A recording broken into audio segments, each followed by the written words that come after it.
Hello guys, andito na naman ako guys na magluluto ng fried rice at may kasamang kimchi. Ito, kimchi. Yan.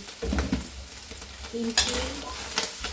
Yan. Ganito lang guys, yung fried rice. Nalagay ko ng beef pork. At syempre, may kasamang itlog. Yan. Ganito lang guys ang aking ay, si Mike na isa kumatawag. Puputo na naman yung ano ko.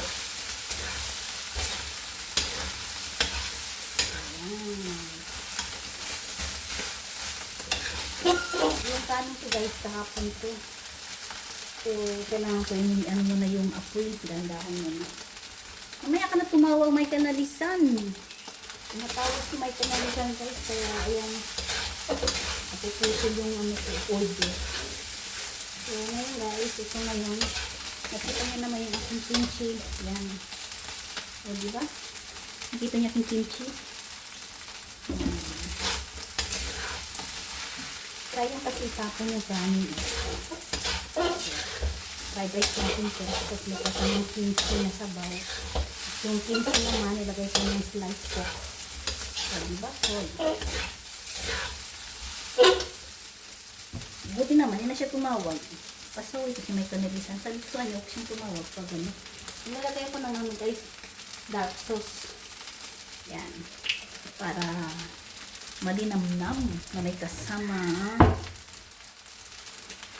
Hindi ko na pinakita yung paano ko mag-handa ng mga ingredients. Nakalimutan ko. Salamat talaga sa mga susuko ko sa aking premiere kanina. Maraming salamat sa aking mga team. Toto 24. Team sa Lumidasi.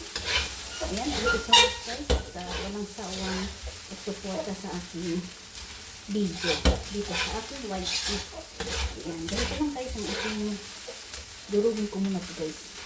Kasi kahapon ito kanin. Kaya lang nyo naman sa panahon nyo lahat mahal yung mga pagkain. So, kailangan natin itapon yung mga ano kasi marami nabubuto ngayon. Kasi diba, itapon yung pagkain. Dito ba? So, gano'n lang guys. Hinintay ko na lang. Yan, kita yung aking kanin. Yan ang aking fried rice. At syempre yung aking kimchi. Yan, ang aking kimchi soup na may kasamang ano pa rin, may kasamang sliced pork. Ayan, video muna tayo guys. Sipag-sipag muna tayo sa pag-upload sa aking white tape. At least kahit paano nakakabawi naman tayo, diba? Huwag nyo naman tayo bawas. Ayan, malapit na guys, natapos ang aking fried rice na may kasamang itlog at minsok. Mamaya lagyan ko lang ng spring onion at siyempre ilalagay natin yan sa rice cooker para mainit pa rin yung fried rice natin. Ganito lang guys ang pagluluto ni Dorado ko kasi ito pang panghabian pag may naiwan siya, so kailangan ito natin itapon.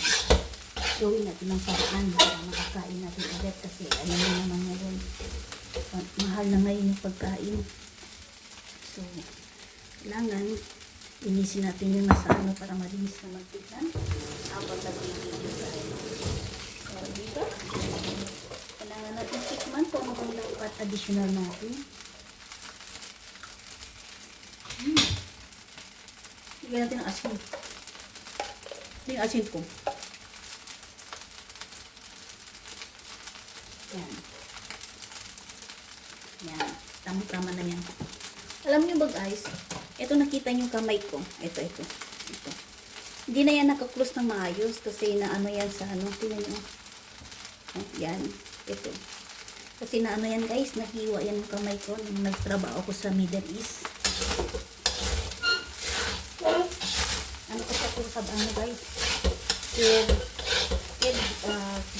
Babysitter kasi ako guys. Doon sa Middle East. Nag-aalaga ako ng 2 years old at saka 1 years old. Siyempre, alam niyo naman sa Middle East, bawal yung bata umiiyak doon. Kasi siyempre, sabi ko sa kasama ko, ikaw muna dyan magbantay. Ano pa, iyak ka muna kasi alam mo naman. Alam naman yung mga bata sa Kaya hinahanap ako. Gusto pumunta sa kusina. Dahil sa sobrang galit ko. Naalala nyo guys, yung kutsilyo na may ngipin sa IKEA yon, bago yung binili namin eh. Sa sobrang galit ko, ginanon ko yung, diba ito yung ano, ginanon ko, na-slide yung kamay ko. Diretso siya dito. Nahiwa. Nakita nyo guys kung paano kayo magkatay ng manok. Yun. May ano yung ano natin. Ganyan. Hindi ko na dinala sa ano, sa hospital.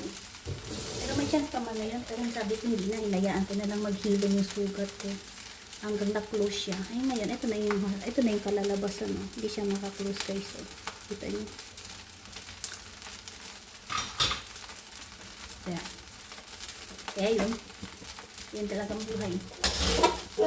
Okay na guys. Ang kanin guys.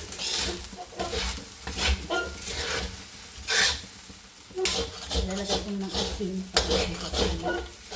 So, syempre, yung asin. So, ito lang guys. Yung aking buhay. Sa OFW. Sa Middle East. Or sa Asia naman. Dito sa Asia guys, okay naman ako dito. Isa akong caretaker sa matanda. Caregiver pala. Nag-aalaga ako ng matanda. Nasa 95 years old. Nasa 95 years old, inanalaga ko.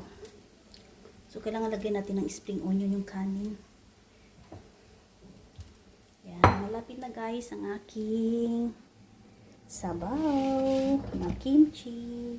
Yan. Kita nyo guys. O, diba?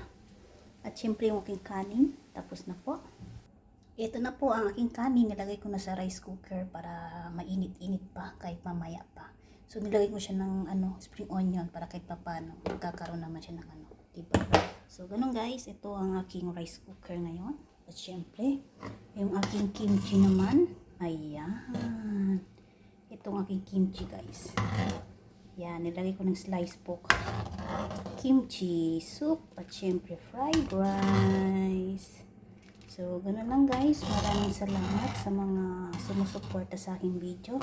Sana hindi kayo magsawa guys. Mag-support lang tayo bawat isa. Lalo na sa aking mga team. At dito naman sa aking mga subscriber dito sa YouTube. Thank you so much sa mga dumikit or yumak sa aking YT. Thank you so much guys. Hindi mabubuo yung aking YT kung wala kayo. So ganun lang guys. Maraming salamat and God bless everyone. Support lang tayo guys. Thank you and bye bye.